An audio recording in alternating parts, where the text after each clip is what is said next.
Iglesia, buenos días. Qué alegría saludarlos. Buenas tardes, tal vez buenas noches para todos mis hermanos, para el discipulado de Madelena. Qué alegría volvernos a reunir, continuando con el estudio de la palabra del Señor.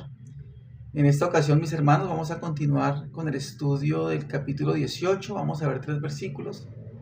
Sería el versículo 28, 29 y 30. Finalizando con este precioso tema que hemos estudiado en estas últimas reuniones. Trata, mis hermanos, acerca, como ya lo sabemos, del caso, del encuentro de aquel joven rico con el Señor Jesucristo. Yo los invito, mis hermanos, para que vayamos buscando en nuestras Biblias este capítulo con estos versículos. Vamos a colocar en la mano del Señor este tiempo precioso que nos regala para seguir estudiando su santa palabra. Padre, gracias por este tiempo, por permitirnos nuevamente seguir continuando con el estudio de tu palabra. Gracias por lo que nos enseñas a través de ella y por las bendiciones que nos has regalado como iglesia, mi Señor.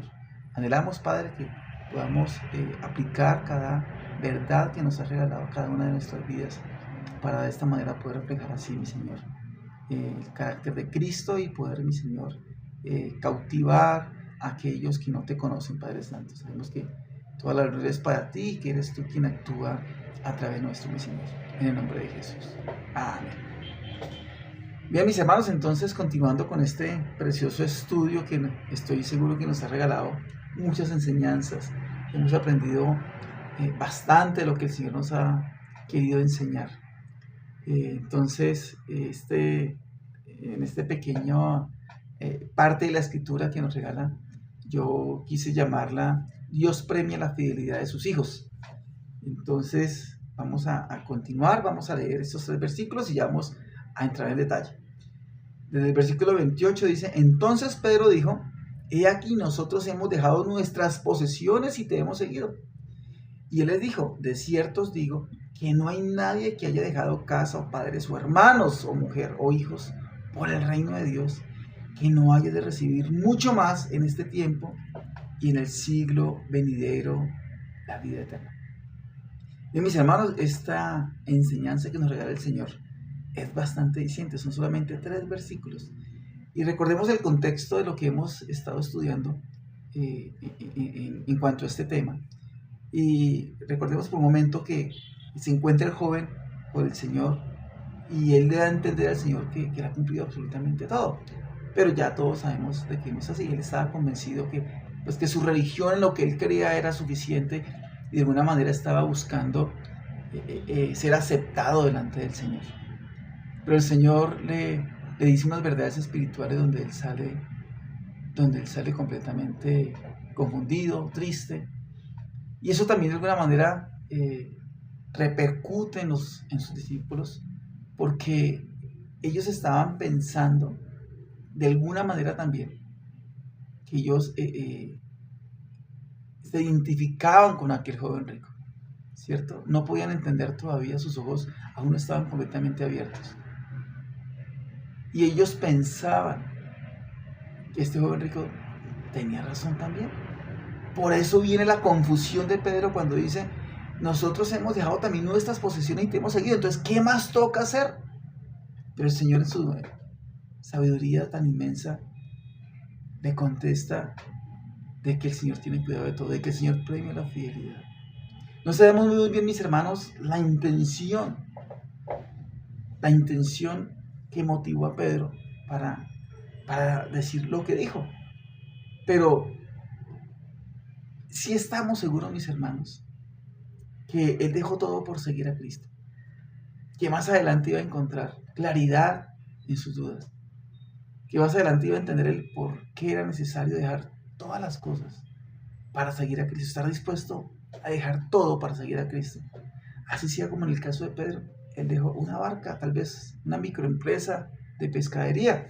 Él dejó a su familia por encontrar intimidad con el Señor. Recordemos que él seguía, en este caso de Pedro, él seguía al Señor día y noche. Él convivía con el Señor. De no ser así, mis hermanos, no conoceríamos al Pedro que hoy conocemos a través de la Escritura. Mis hermanos, si realmente queremos encontrar esa intimidad con el Señor, si queremos crecer en la gracia con el Señor, debemos estar dispuestos a dejar las cosas que nos impiden encontrar esa intimidad con el Señor. Y yo estoy convencido, mis hermanos, que nosotros como iglesia, que nosotros como Aposento Alto, Piedra Viva, con nosotros como discipulado Madelena, hemos experimentado también el dejar las cosas, algunas cosas que antes nos causaba entretenimiento, nos causaba de pronto gracia. Yo a veces voy, cuando vamos los domingos para la iglesia, es común ver gente en ciclovía, gente que prefiere estar disfrutando como esos espacios deportivos, tal vez jugando fútbol, tal vez haciendo un asado con la familia, pues porque es el fin de semana, que toca aprovecharlo, ¿cierto? Pero bueno, mis hermanos, ya nuestras prioridades han cambiado. Ya no nos divierten las cosas que antes nos divertían. Ahora el tiempo queremos utilizarlo agradando al Señor. Aún en las cosas cotidianas que nosotros hacemos, buscamos agradar al Señor. Ya le encontramos un sentido distinto a lo que hacemos. Porque esta es la palabra que todo lo que hagamos, hagámoslo para la gloria del Señor. Estamos disfrutando del aprender de la palabra del Señor, porque nos dedicamos a orar, porque nos dedicamos, mis hermanos, a enseñar en la iglesia, en nuestra casa, con nuestros esposos, nuestras esposas, mis hermanos. Ahora sí disfrutamos ese tiempo que nos regala el Señor con nuestros hermanos en la fe. Compartimos cosas en común y hemos encontrado un mundo completamente nuevo, ¿cierto? A veces yo, mis hermanos, pues, hablo en el caso mío, mis hermanos, que tenemos muchísimas reuniones sociales y yo ya no disfruto esas cosas, pero yo llego allá y quiero salir, yo quiero llegar a la casa a hablar con mi esposa acerca del Señor, hacer el devoción. Eso sí lo disfrutamos y yo estoy convencido que eso nos pasa a todos nosotros. En conclusión, nuestras prioridades han cambiado. Hemos dejado muchas cosas, pero bueno, mis hermanos, yo creo que el mejor ejemplo de sacrificio por dejar las cosas, por hacer la voluntad del Señor, nos lo dio el mismo Señor Jesucristo. Él sí sabía lo que era el sacrificio. Él sabía por lo que tenía que pasar. Y aún así dijo, Padre, yo voy, Padre, yo voy y cumplo su santa voluntad. Juan 3:16, que es lo que le enseña, porque de tal manera amó Dios al mundo, que ha dado a su Hijo unigénito, para que todo aquel que en él crea no se pierda, mas tenga vida eterna.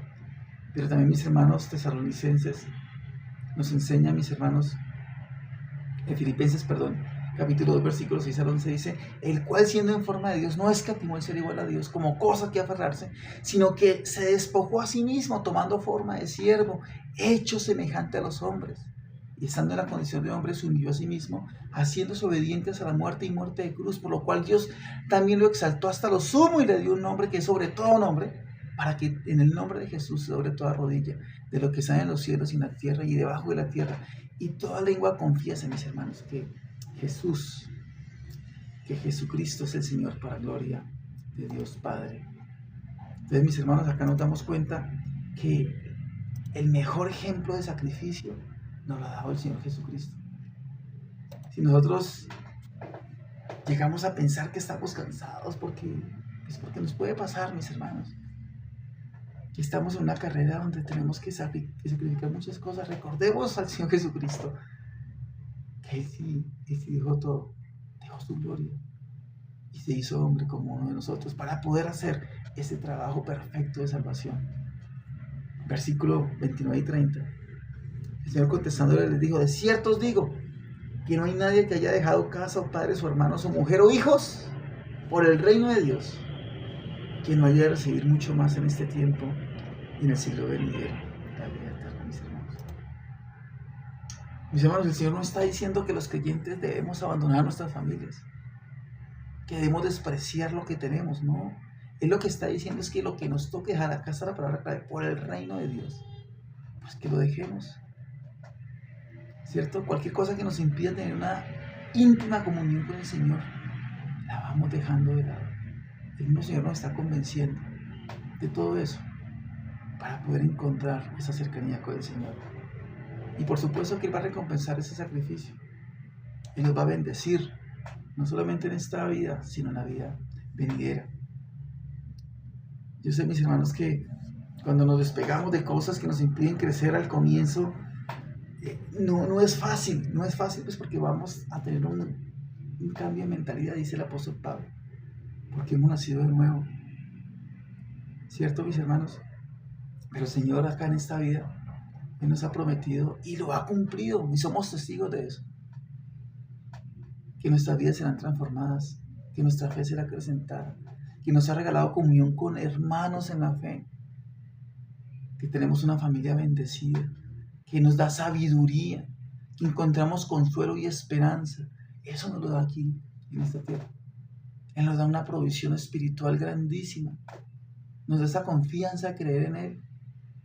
Él se encargará de todas nuestras necesidades según su santa voluntad. Él nos irá direccionando por el camino que tenemos que coger. Pero mis hermanos, no solamente nos da provisión, nos da sabiduría, nos da sustento en nuestra vida, nos promete llevarnos al carácter y a la estatura de la plenitud de Cristo Jesús, sino que también nos dice, y cuando estemos en la otra vida, también nos va a bendecir. También el Señor nos dice eso. La Biblia nos dice que el Señor recompensará nuestras obras cuando estemos delante de su presencia. Recordemos que el apóstol Pablo nos habla acerca de unos galardones y son promesas que ha dado el Señor para su iglesia, unas coronas. Bueno, mis hermanos, nuestro trabajo no es en vano. Vivir en santidad no es en vano. Predicar su santa palabra no es en vano. Buscar esa vida que le agrada al Señor no es en vano. Y mis hermanos, acá vamos a entrar en un tema muy hermoso para hablar acerca de esas recompensas que el Señor prometió para su iglesia en la otra vida. Y hay 5 coronas celestiales mencionadas en el Nuevo Testamento que se otorgarán a los creyentes. Son la corona incorruptible, la corona de regocijo, la corona de justicia, la corona de gloria, la corona de la vida. Las coronas fueron usadas en el Antiguo Testamento, mis hermanos, o en el tiempo de los romanos, ¿cierto? Que es donde el apóstol Pablo saca pues el ejemplo acá. Y era como una especie como de premios que le daban como a los ganadores, como para resaltar el trabajo y el sacrificio que ellos estaban haciendo. Estas coronas fueron usadas durante los antiguos juegos griegos. Una corona o guirnalda que era posada sobre su cabeza, ¿cierto? Cuando aquel deportista o aquel luchador ganaba.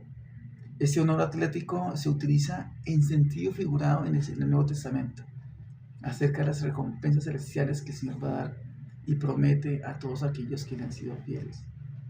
Y es necesario, mis hermanos, que vayamos buscando 1 Corintios capítulo 9, 24 y 25, que acá se define un poco mejor de cómo se otorgaban estas coronas.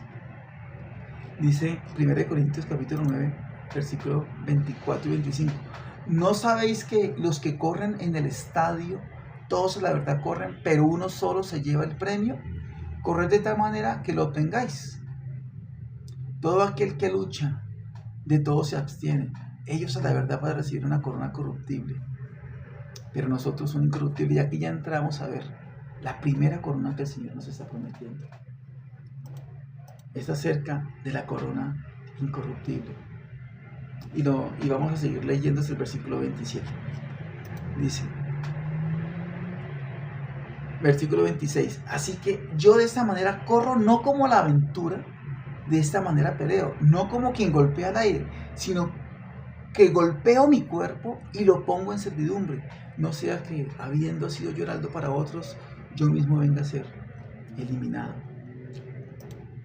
Mis hermanos, esta corona es dada a todos aquellos que han decidido cuidar su cuerpo para colocarlo al servicio del Señor, que lo han apartado de la inmoralidad sexual, que se han comprometido a cuidarlo con buenos hábitos alimenticios, con descanso, proveyendo para su cuerpo con el fin de ser utilizado como ese instrumento que Dios nos ha dado para vivir en esta vida terrenal.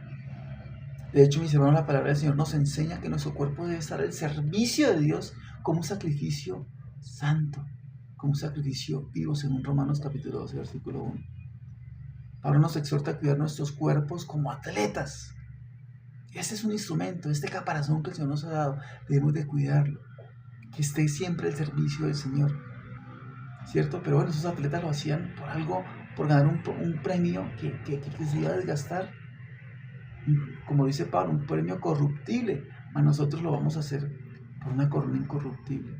El Señor nos va a pedir cuenta de qué hacemos con este cuerpo, si lo estamos tratando como debe ser, si nos estamos alimentando como debe ser, si lo estamos apartando de todo aquello que no le gusta al Señor. Entonces, mis hermanos, lo que podemos entender por medio de la enseñanza de la palabra de Dios es que esta corona es para todos aquellos creyentes que consideramos nuestro cuerpo como una posesión divina. El cuerpo es una posesión divina y lo colocamos al servicio de Dios en el esfuerzo de toda esta carrera cristiana, mis hermanos. Siguiente corona, la corona por predicar su palabra. Vamos a ver 1 Tesalonicenses capítulo 2, versículos 19 y 20. 1 Tesalonicenses capítulo 2, versículos 19 y 20. Dice, porque ¿cuál es nuestra esperanza? Hablándole el apóstol Pablo a la iglesia de Tesalónica. O gozo, o corona de que me gloríe. ¿No lo sois vosotros, hablándole allá a los tesalonicenses? ¿No sois vosotros delante de nuestro Señor Jesucristo en su venida? Vosotros sois nuestra gloria y gozo. Entonces, mis hermanos, aquí el apóstol Pablo nos está enseñando algo supremamente importante. Que para aquellos, mis hermanos, que somos testigos de Dios, es porque esparcimos la palabra o la semilla del Señor, ¿cierto? Que nos ha dado para que nosotros la llevemos a aquellos que no conocen al Señor. Los que hemos hablado del Evangelio con nuestra manera de vivir, lo que de alguna manera predicamos hablando o entregando folletos o tratados o material evangelístico, aquellos que nos preocupamos por llevar el mensaje de salvación, que lo hacemos en casa, en nuestro trabajo, de diferentes formas, mis hermanos. Dice que nos va a regalar, nos va a dar una corona, nos va a dar ese gran galardón. Mis hermanos, hay un ejemplo muy bonito que no podemos olvidar, y eso obedece a que debemos entender primeramente que los convertidos son del Señor, que nosotros simplemente llevamos el mensaje de salvación. Y el Señor es el que convence de pecado, de justicia y de juicio. Nosotros debemos hacer la tarea. Y esto no es para unos pocos, mis hermanos, es para toda la iglesia. Algo tenemos que enseñar, algo podemos enseñar. Los convertidos no son nuestros. Y yo sé que hay muchas personas que les gusta llevar estadísticas, en muchas iglesias que les gusta hacer ese tipo de cosas. Pero eso me recuerda el ejemplo que dijo uno de los grandes eruditos del pasado, Moody. Él una vez había encontrado a un borracho por la calle, y el borracho llegó y le dijo: hola señor Moody, yo soy uno de sus convertidos. Y Moody llegó y le dijo: sí, yo estoy seguro que usted es uno de mis convertidos, porque si fuera un convertido del Espíritu Santo seguramente estaría sobrio. Mis hermanos, nosotros no podemos estar pensando que llevando estadísticas o llevando tal vez a la gente a que haga una confesión motivado por sus emociones. Eso no es así. Los creyentes no son estos. Ese es el Señor que hace su obra a través de la persona del Espíritu Santo. Simplemente, mis hermanos, somos instrumentos, somos responsables ante el Señor por guiar a las personas a Cristo, por explicarles la palabra, el Evangelio. Y al final una predicación sí podemos de pronto, mis hermanos, llevar a aquellas personas nuevas, como lo hacemos en la iglesia, y explicarles de qué se trata el Evangelio. Pero no llevar personas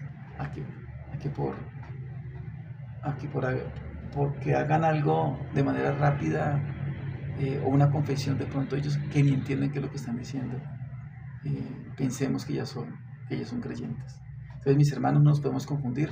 Somos responsables por llevar la palabra del Señor, que Él nos promete que Él es quien convence de pecado y de justicia, como lo dice Juan en el capítulo 16. Debemos orar, eso sí, para que el Señor nos guíe de cómo debemos expresar o de cómo debemos llegar a las personas, y que permita que personas con hambre del Señor lleguen a nuestra vida para poderles explicar su santo evangelio. Preparémonos nosotros como iglesia, hagamos todo lo que esté a nuestro alcance para compartir la palabra del Señor. Así sea que solamente en momentos solamente podemos orar. Pero si puedes hablar, habla. Si puedes entregar folletos, hazlo. Si puedes, mis hermanos, hablar con tu vida, hazlo, mis hermanos. Esta corona es entregada mis hermanos, por la preocupación que tiene la iglesia, sus santos, por los pecadores. Ojalá, mis hermanos, en la eternidad podamos encontrarnos a personas a las cuales hayamos compartido el Evangelio y que nos digan: oiga, gracias porque usted se preocupó por mí, porque usted cumplió la obra del Señor, y era compartir el Evangelio. Bien, mis hermanos, pasamos a la tercera corona. Esa la encontramos en 2 Timoteo capítulo 4 versículo 8, y es la corona que será entregada para aquellos que tienen la constancia para servir al Señor. Vayamos a 2 Timoteo capítulo 4 versículo 8.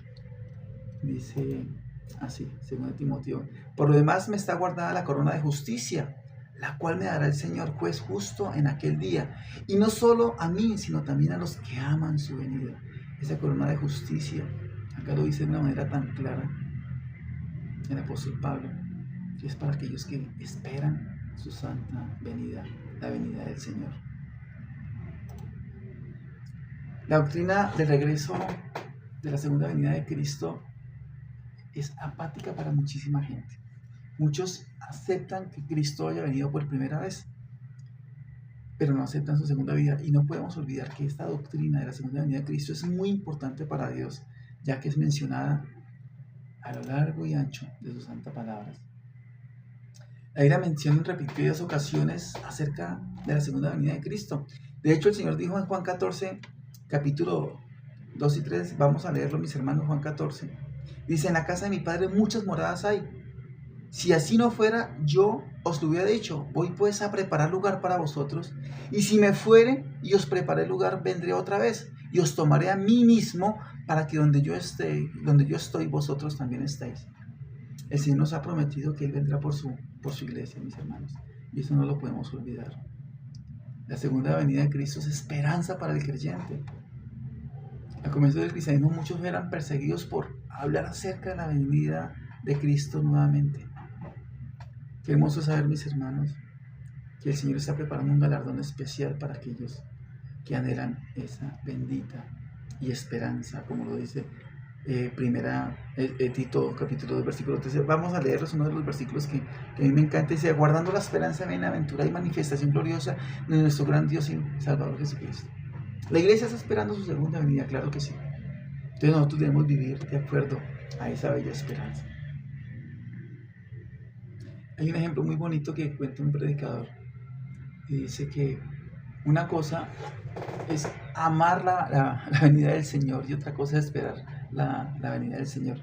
Y dice que cuando él era niño, el papá llegó y le dijo: mijo, yo me voy a ir a trabajar, pero necesito que me hagas tal y tal y tal cosa. El niño le dijo sí. La mamá escuchó cuando el papá le dio esa orden a su hijo. Pero el niño, el pastor, pues siendo el niño el predicador, se puso a jugar. Y la mamá le decía: mi hijo, haga las cosas que dijo tu papá. Sí, ya voy. Y jugó todo el tiempo. Y al último la mamá llegó y le dijo: mi hijo, tú no hiciste caso, y tu papá no demora en venir, y no hiciste caso, y él te va a disciplinar. El niño se asomaba por la ventana esperando que ahora iba a llegar el papá. Sabía que ya iba a llegar y que ya no alcanzaba a cumplirlo con lo que el papá le había dicho. Él estaba esperando la venida de su padre, pero no la estaba amando porque sabía que lo iba a disciplinar. ¿Está usted, mi hermano o mi hermana, esperando la venida del Señor? ¿O está amando la venida del Señor? Si usted está amando la venida de Cristo, mis hermanos, quiere decir que está en plena comunión con el Señor. Y está esperando y está amando su venida. No solamente la está esperando, sino que la está amando. ¿Sabe usted, mi hermano, mi hermana, que este podría ser su último día también? Que tal vez cuando termine esa enseñanza, el Señor te llame a tu presencia, o me llame a mí a su presencia. Debemos vivir nuestros días como si fuera el último, esperando encontrarnos con el Señor, o de pronto Él venga antes de que nosotros nos congreguemos este viernes. De hecho, no hay ninguna profecía que va a cumplirse para que el Señor venga por su iglesia. Puede ser hoy. Recordemos que Él nos dijo que podría ser en cualquier momento. Es algo inminente, mis hermanos, y puede suceder hoy mismo, antes de que te vayas a tu cama. Supongamos, mis hermanos, es una reflexión, supongamos, mis hermanos, que sabemos que hoy a la medianoche viene el Señor por su iglesia. ¿Qué harías tú? ¿Qué haría yo? Seguramente queremos colocarnos a paz con el Señor, hacer cosas que hemos dejado de hacer, ir a pedir perdón tal vez, hablar con hermanos a los que hemos ofendido, por nuestra envidia tal vez, por nuestro orgullo, porque hemos sido duros al perdonar, porque hemos tenido celos. Mis hermanos, vamos a la cuarta corona, es la corona de vida. Vamos a buscar por un momento Santiago capítulo 1 versículo 12 y Apocalipsis capítulo 2 versículo 10. Santiago dice: bienaventurado el varón que soporta la tentación, porque cuando haya resistido la prueba recibirá la corona de vida que Dios ha prometido a los que le aman. Y Apocalipsis capítulo 2 versículo dice: no temas en nada lo que vas a padecer. He aquí el diablo echará a algunos de vosotros en la cárcel para que seáis probados y tendréis tribulación por 10 días. Sé fiel hasta la muerte y yo te daré la corona de vida. Mis hermanos, esta corona será entregada por ser constantes y fieles hasta el fin. Hay muchos que, como Demas, decidieron apartarse del camino. Así escribió Pablo en el 2 de Timoteo, capítulo 4, versículo 10. Demas me ha abandonado. Demas prefirió más a este mundo. Demas se dio por vencido y abandonó a Pablo y también abandonó al Señor. Él profesó algo y no cumplió. Mire que lo hermoso de la palabra que tenemos esos ejemplos en los cuales podemos ver las equivocaciones que cometieron algunas personas que decían ser creyentes. Él profesó algo y luego no lo cumplió. Demas perderá la corona de vida. Esta corona premia la fidelidad y la constancia hasta lo último, mis hermanos. Se trata de uno de los requisitos para ser un buen administrador. Vayamos por un momento a 1 Corintios capítulo 4, versículo 2. Dice 1 Corintios capítulo 4, versículo 2. Ahora bien, se requiere de los administradores que cada uno sea hallado fiel. Debemos ser hallados fieles, mis hermanos. No podemos bajar la guardia.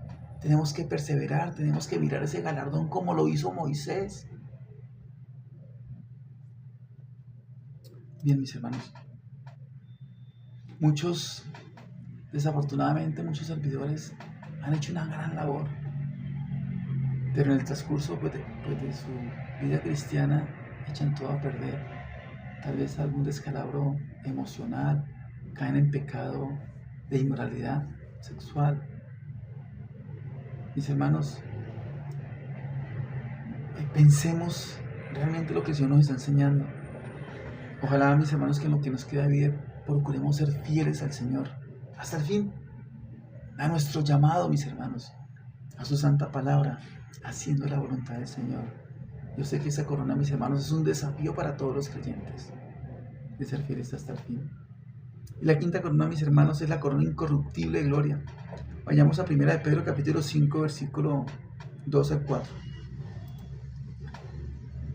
Y dice: apacentad la grey de Dios que está entre vosotros, cuidando de ella, no por fuerza, sino voluntariamente, no por ganancia deshonesta, sino con ánimo pronto, no como teniendo señorío sobre los que le están a vuestro cuidado, sino siendo ejemplos de la grey. Y cuando aparezca el príncipe de los pastores, vosotros recibiréis la corona incorruptible de gloria. Mis hermanos, esta corona es prometida, será entregada, mis hermanos, a aquellos creyentes que dedican su vida a cuidar de la grey, mientras que el príncipe de los pastores regresa. Alimentar acerca de la grey del Señor, alimentar sus ovejas, para el creyente debe ser una experiencia maravillosa. Ningún hermano que está en el ministerio, mis hermanos, debe estar esperando algo de la gente. Y mire que la palabra acá nos exhorta a que tengamos cuidado en cuanto a eso. No es un secreto, mis hermanos, que hay iglesias, hay líderes religiosos que cogen la palabra del Señor como algo de que sacar provecho económico, que quieren, acá el Señor habla acerca de cuidar la grey y no de esquilarla, sino de sacarles lo que ellos tienen para nuestro propio beneficio. Debemos tener muchísimo cuidado en cuanto a eso, mis hermanos, porque es un hilo muy delgado en la cual debemos tener bastante cuidado. Debemos estar dispuestos a dar por el progreso y el crecimiento de nuestros hermanos en la fe. Eso es cuidar la grey, que nuestras intenciones para compartir, para discipular, para enseñar sean transparentes, sin esperar nada a cambio, sin esperar a ver qué me van a dar. Mucho cuidado con eso, mis hermanos. Tengamos que tener eso supremamente presente. Miremos el galardón solamente, miremos, y el mejor galardón que podemos esperar nosotros es tener al Señor satisfecho porque estamos haciendo las cosas bien, porque estamos cumpliendo su palabra, porque estamos siendo testimonio de Él aquí en la tierra. Debemos estar muy claro que todo lo que hay le pertenece al Señor. Y nosotros los que enseñamos y predicamos y compartimos en nuestra casa, en nuestras familias, en nuestro entorno, no podemos hacerlo por ganancia deshonesta. Que nuestro sentir sea honesto, mis hermanos, delante de los hombres, que no tengamos nada que avergonzarnos delante de Dios. Que el Señor nos ha dado esa responsabilidad a todos nosotros, y es cuidar del rebaño en su ausencia. El Señor va a venir y nos va a pedir cuentas, pero cuando Él regrese sabremos si sí o si no merecemos esta corona. Mis hermanos, claro que somos guarda de nuestros hermanos, claro que sí. Mis hermanos, en conclusión, tengamos presente que el Señor va llevando cuenta de todo lo que nosotros hacemos, de todo lo que hacemos en esta vida. No se le escapa nada. Puede que a ti y a mí se nos olviden algunas cosas que hemos hecho bien, o que hemos hecho mal, o que hemos hecho bien delante del Señor, pero sus registros incluyen todos nuestros motivos y todas nuestras respuestas también. Cuando un creyente escuche la voz del Señor reclamando por su infidelidad, porque por causa de su infidelidad, mis hermanos, la obra del Señor sufrió. Cuando su acto de maldad por no haberse arrepentido salga a la luz, ese día en el tribunal de Cristo, ¿será que se sentirá mal por lo que hizo? ¿Será que nos vamos a sentir mal porque hemos dejado de hacer las cosas bien aquí en la tierra cuando estemos frente al tribunal de Cristo? ¿Será que nos avergonzaremos o estaremos orgullosos? Recordemos, mis hermanos, la declaración divina en 1 Corintios capítulo 3, versículo 15. Si la obra de alguno se quemare, él sufrirá pérdida, dice el Señor. Que el Señor nos conceda trabajar por su obra, mis hermanos, teniendo en cuenta que nuestra labor será juzgada por Jesucristo mismo y seremos recompensados como corresponde, o seremos avergonzados, si es el caso. El Señor nos recuerda acerca de la perseverancia que debemos de tener en su obra. Vamos a leer unos versículos preciosos que nos centran mejor en este hermoso tema. Desde 1 Corintios capítulo 15, 58. 1 Corintios 15, versículo 18 dice: así que, hermanos míos, amados, estad firmes y constantes, que haciendo la obra del Señor siempre, sabiendo que vuestro trabajo con el Señor no es en vano. Colosenses 3, 23 y 24 dice: y todo lo que hagáis, hacedlo de corazón como para el Señor y no para los hombres, sabiendo que del Señor recibiréis recompensa de la herencia, porque a Cristo el Señor servís. Y 1 Juan capítulo 2 versículo 28 dice: ahora, hijitos, permaneced en Él, para que cuando se manifieste tengamos confianza, para que en su venida no nos alejemos de Él avergonzados. Ojalá, mis hermanos, que cuando venga el Señor todos estemos esperando su hermosa venida, que seamos esos siervos fieles, que entremos al gozo de su Señor. Que hoy en día, para comenzar a trabajar, hoy es el día. Que hoy es el día para comenzar a trabajar. Que si estamos dejando de hacer cosas, mis hermanos, mirémonos al espejo, reflexionemos y tengamos en cuenta que nuestra vida le pertenece al Señor. Y nuestra obra, y nuestra vida aquí en la tierra es una vida de obra. Somos siervos, somos obreros. Y debemos de trabajar en Él con nuestra vida. Y por supuesto predicando el Evangelio, esforzándonos para trabajar para su obra, porque la mies es mucha, dice su santa palabra, y el Señor nos tiene acá para que trabajemos, para que le demos la gloria a Él. Y la mejor manera de estar satisfechos es saber que estamos cumpliendo con la obra del Señor. Mis hermanos, muchas gracias. Es lo que el Señor me regaló para compartirles. Si el Señor lo permite, nos vemos el próximo viernes. Les mando un abrazo. Chao.